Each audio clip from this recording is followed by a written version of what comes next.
Thank you for joining us. I'm Paul Wilson. And I'm Chris Hemke. And this is Diesel Performance Podcast. Guys, we got a great episode lined up today. We're going to be talking with Randy Bolig from Diesel Army.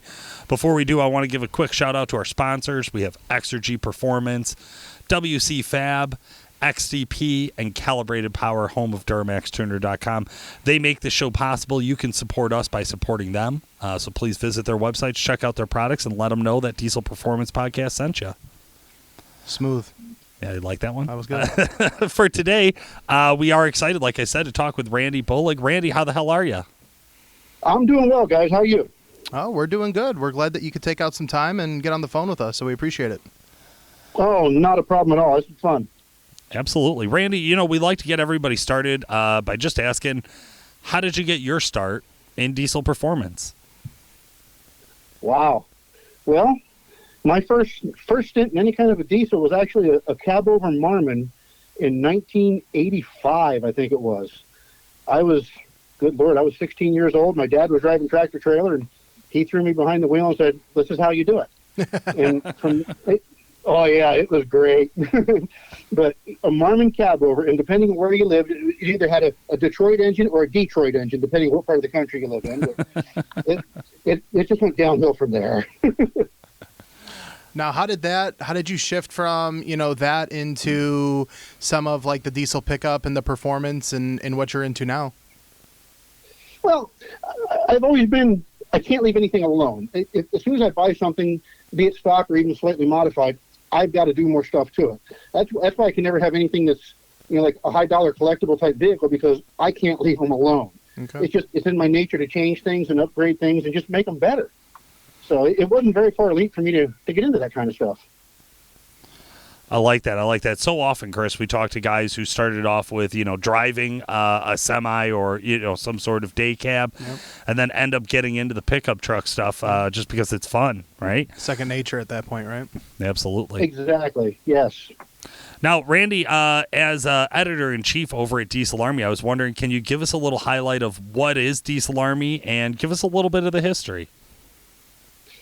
Well, Diesel Army is probably, I'm going to say, the newest website out there dedicated to diesel enthusiasts.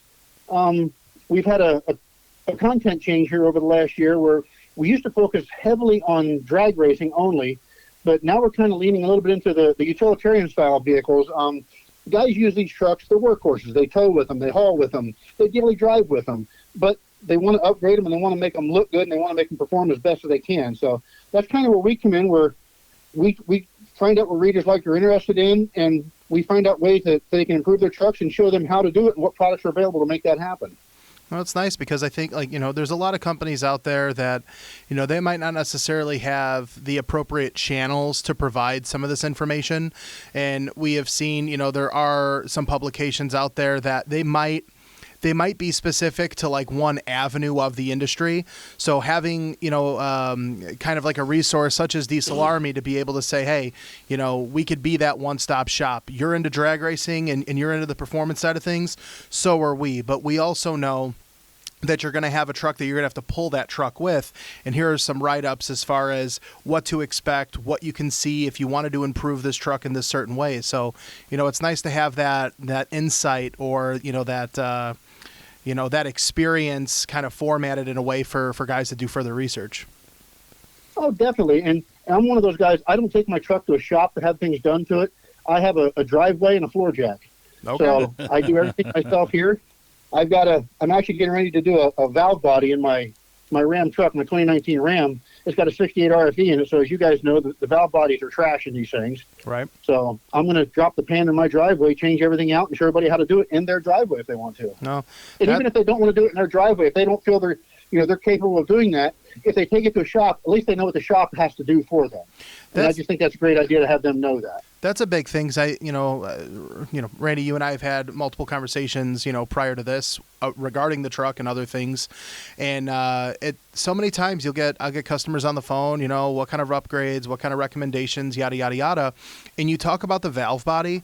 And I think a lot of diesel enthusiasts, they understand the term valve body, but they don't understand the process of how to do the valve body. So, yeah, you could take the truck to a shop and you could have them perform the work, but a lot of enthusiasts, they want to know what that process is. Regardless of them doing it or not, it's nice to have some of that understanding. Exactly. I mean, to not know what's being done to your truck, to me, is a problem. I mean, you drop your truck off somewhere, you really need to know what this shop is doing to your truck and why it's being done. Yeah, no, I agree. What has you motivated to work on the valve body? Excuse me? What has you motivated to work on the valve body? Why'd you choose to modify the valve body, or put in a modified valve body, I should say? Well, it's just with the 68s, it's a known issue with these valve bodies are junk right from the factory. I mean, in an OE form, they hold up for, maybe 100,000 miles, and then the pistons start wearing to get cross leakages and stuff. And it's just, that's one of the first upgrades I think every Ram owner really needs to consider, even before they do tuning stuff, especially if they're going to be towing and hauling things. Chris, you did the Rev Max valve body when you had your 15 Ram, right? Yeah, well, I mean, we're talking 8 years ago now, right? So back then it was separator plate kits, and that was what we did originally in the original valve body. And we were starting to promote that, and we soon learned that customers, one wrong turn, and you could screw up the valve body or screw up the trans. So, we shifted gears, right? We started getting involved. We, deal with Rev Max over at the shop. And now we, offer full valve bodies. The 15 ended up getting a Rev Max trans at one point, but my 19 that I have now, literally, I got the truck. I bought it secondhand, lower mileage. And I had a valve body and a deep pan and a thermostatic bypass. I had everything here ready to go, and that is what I did before even tuning the truck. Yeah. So I do agree with what Randy's saying. What are some of the big differences that you noticed after doing those mods? Well, I don't know if I would say that there's really a big noticeable difference. I mean, again, I did a thermostatic bypass valve. I did the deep pan, so I noticed trans temps lower than, what it would be stock.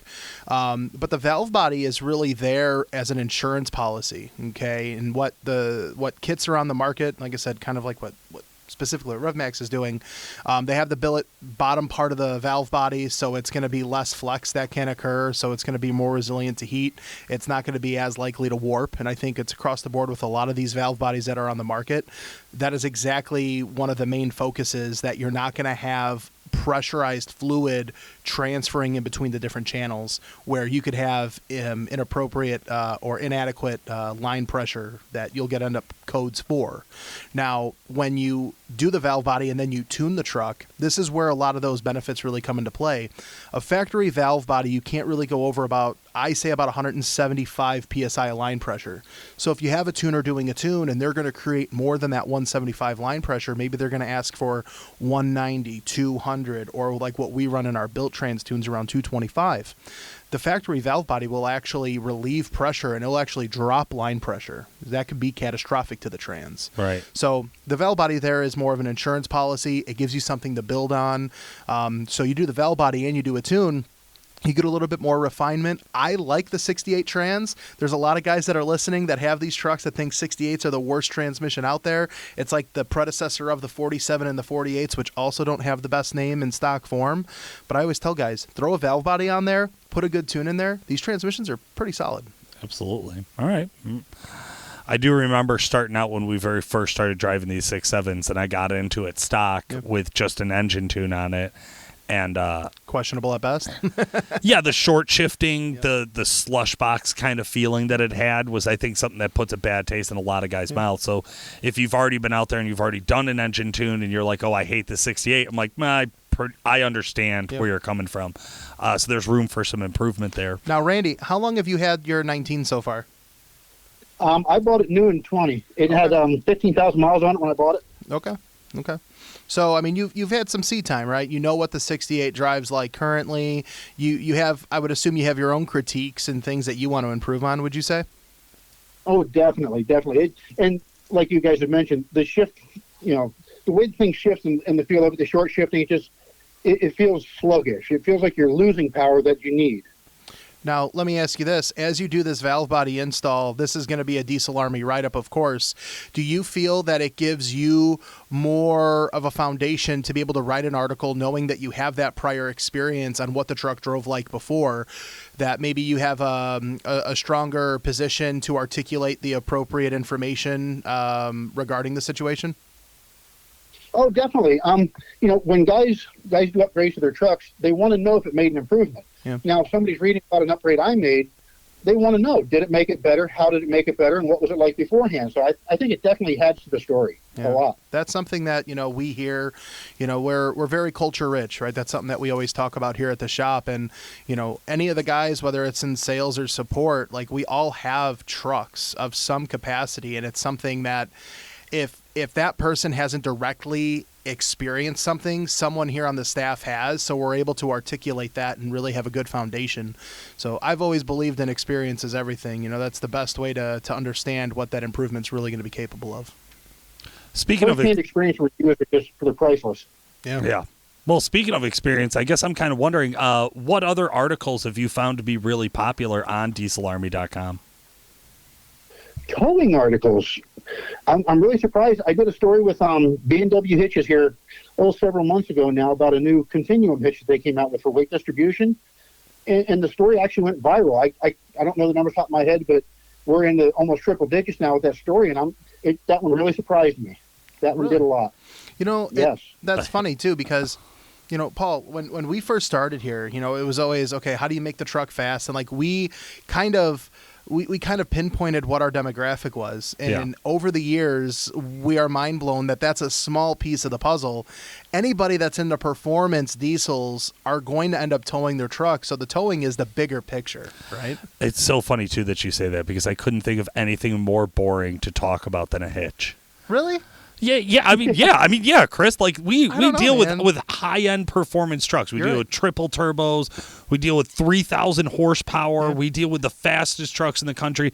I couldn't, if you were to ask me to think of what would be the most boring diesel truck related topic to go with, I think maybe hitch would hit my top 5 list. Well, here, but it's awesome. It's awesome to know that people are practical. This is the side that I think I often miss, which is people do want good, usable, practical information. And so much of what I talk about here personally is I love the impracticality of diesel performance. Here's a little thing that I've learned in my 33rd year of life, okay?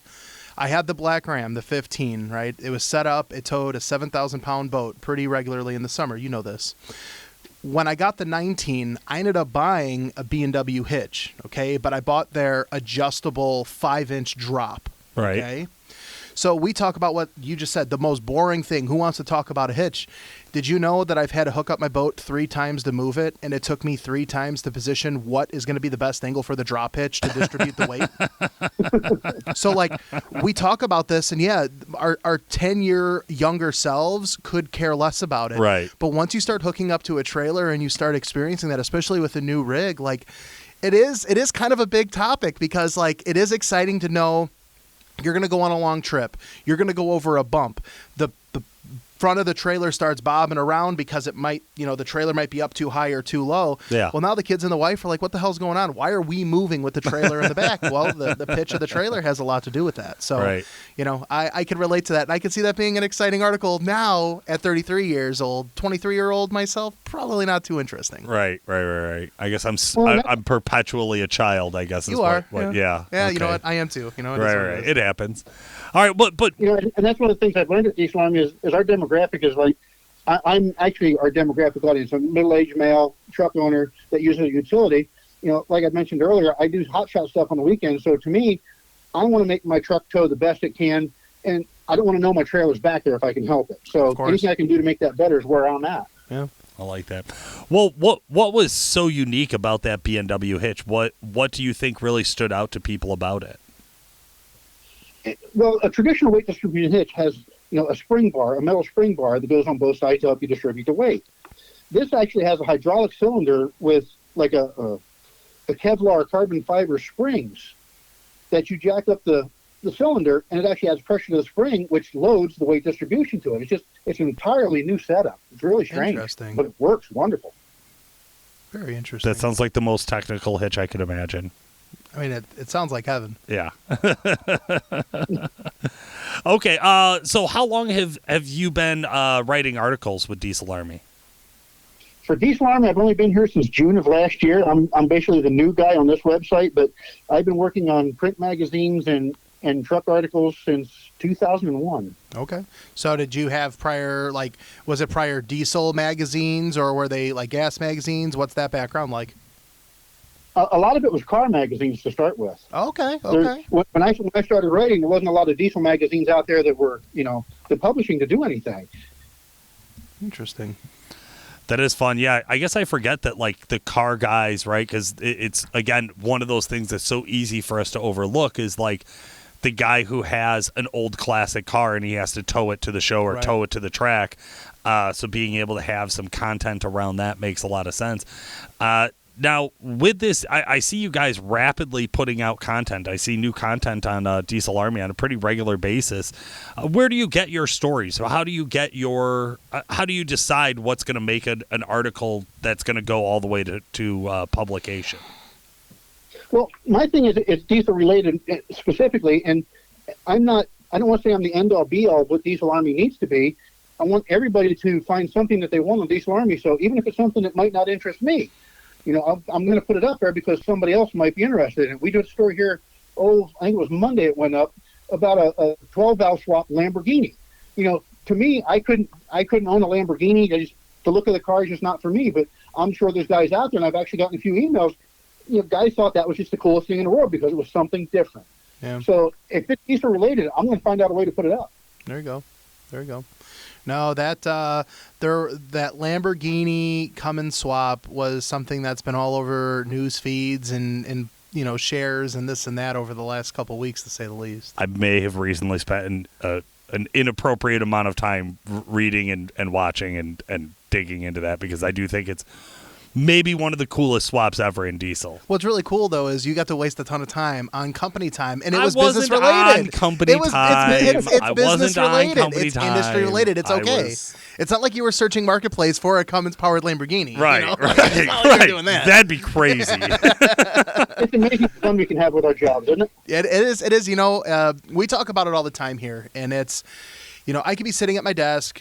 I could be on the phone with a customer. I could, be in between emailing, and I can be on social media and be on my phone, and I do not get in trouble. And this is the only job that I've ever had where you'll get bitched at for not having your phone on you. Like, well, yeah, you need to stay up to date on what's happening in the industry. It's all part of it. Yeah. That's just called being good at what you do. Here's a perfect example, right? 3 calls today alone regarding the whole A50 T14 Allison TCM debacle that GM's been having. GM finally released the processing part number to the replacement controller, right? Big news, right? They're not shipping yet, but it's there. 3 guys today calling in back to back to back. Oh, are you guys getting these? GM has the part number released. It's like, that's one thing. Like, you have to stay on top of this stuff, right? These guys are going to call in. They're going to have interest. So knowing about Cummins Lamborghini swaps, it's also something that could come up. That could come up, right? Yeah, somebody could come up asking about their Duramax, and yeah. No, I could see we could put that together. Don't worry about it. Randy, as you, we were just talking a little bit about UCC. You said you're not able to make it out to UCC this year. Does Diesel Army do a lot of event coverage? Do you guys cover like a lot of the diesel events throughout the country? I try to have a freelancer attend just about every event we can get to. We actually just put a story up this morning about Rudy's Roundup up in Rockingham we just had.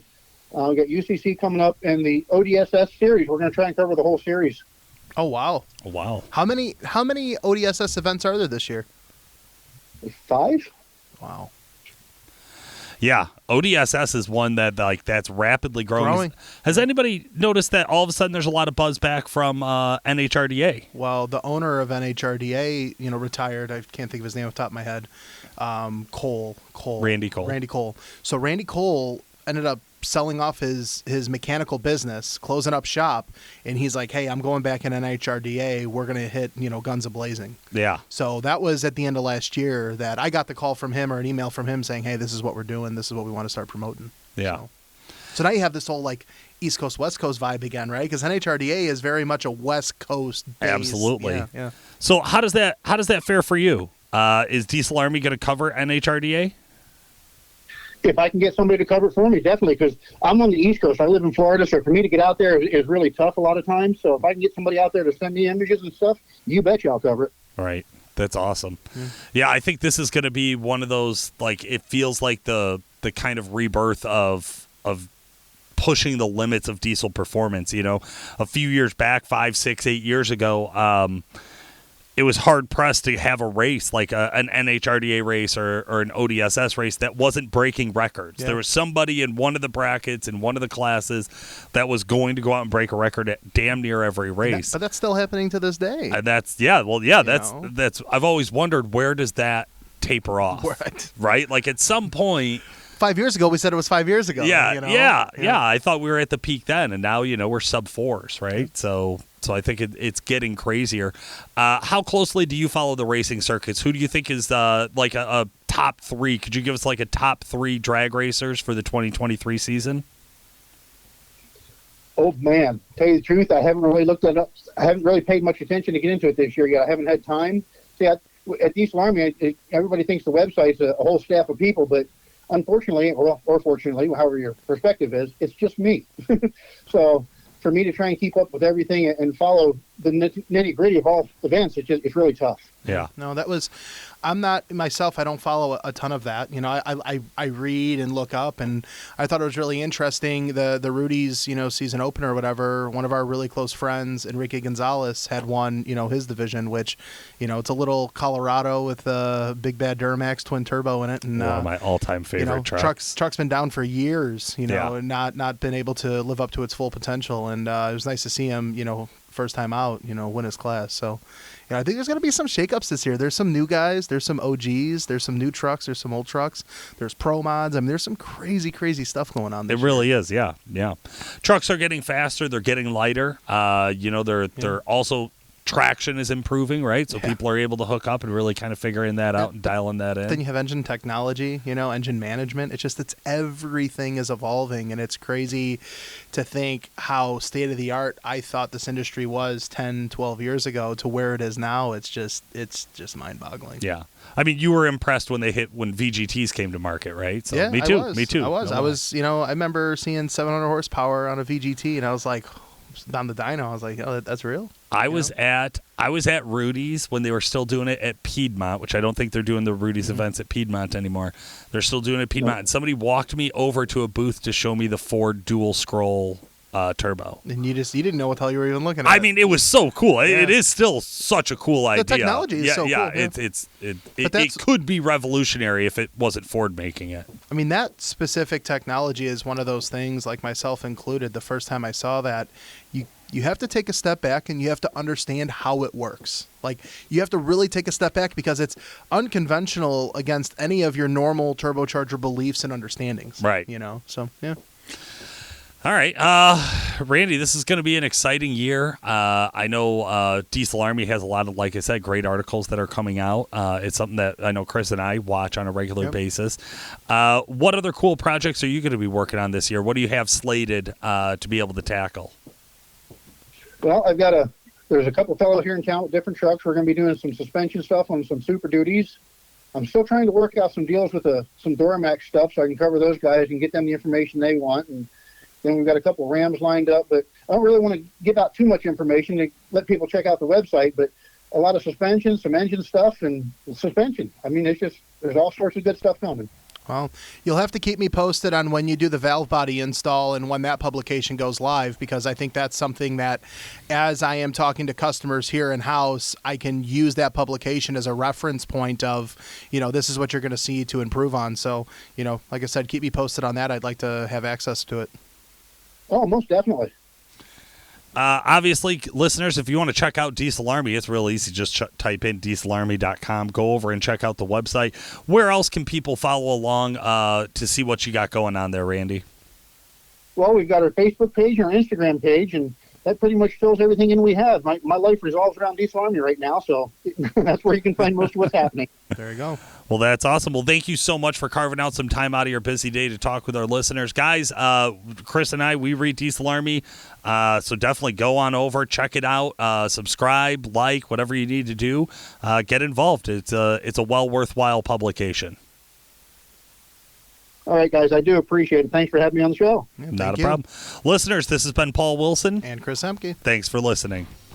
Thanks for joining us today, guys. This has been Paul Wilson. And Chris Emke. Make sure to like and subscribe, and we'll talk to you again soon. I'm perpetually a child, I guess. You are.